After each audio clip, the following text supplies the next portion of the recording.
अगर ये आपके साथ होता है तो ये मैसेज आपके लिए है।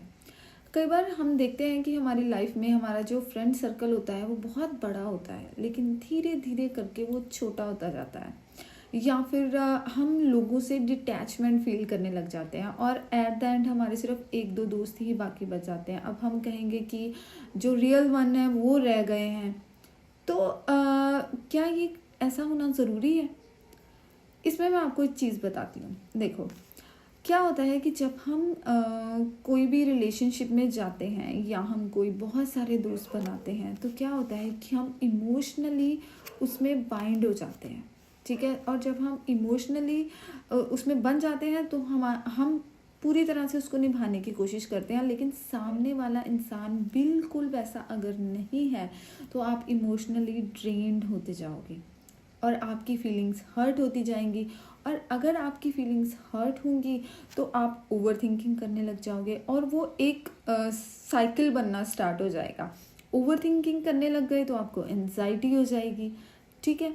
एंजाइटी हो जाएगी तो आप और ज़्यादा इमोशंस में बन जाओगे। आपको अपने ऊपर गुस्सा आने लग जाएगा कि मैंने ऐसा क्यों किया, जबकि आपकी ऐसी कोई गलती नहीं होती है उसमें। और आप सब चीज़ों से दूर भागना शुरू कर देते हो, ठीक है।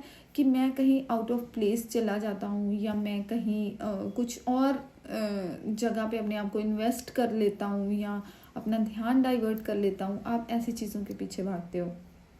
लेकिन इस सिचुएशन में आपको क्या करना है कि आपको अपने माइंड को स्टेबल रखना है, क्योंकि ये गेम चेंजर है। क्योंकि आप अपने माइंड को अगर स्टेबल रखेंगे ना तो सारी जो पीस ऑफ माइंड आपका चला गया है ना वो वापस आ जाएगा। मतलब आप ऐसा सोचो कि डिटैचमेंट जो होता है ना वो हमें बहुत बिग लेसन्स देता है, ठीक है। हम दुनिया को पहचान पाते हैं कि हम क्या हैं क्या नहीं हैं, दुनिया हमारे बारे में क्या सोचती है और हम कहाँ गलत थे। और जब हम इन सारी चीज़ों को समझने लग जाते हैं तब हम कहते हैं कि जो हुआ वो अच्छे के लिए हुआ। और फिर हम अपने इनर सेल्फ से जब जुड़ते हैं तो हैप्पीनेस ही हैप्पीनेस होती है और हम खुद से प्यार करने लग जाते हैं। और फिर हमें उन लोगों से भी शिकायत नहीं रहती जो हमें छोड़ के गए थे या जिन्होंने हमें धोखा दिया था या जिन्होंने हमें परेशान किया था। तो ये एक साइकिल है।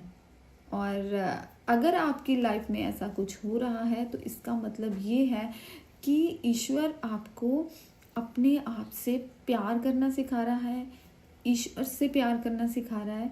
तो बी पॉजिटिव। जय श्री राम।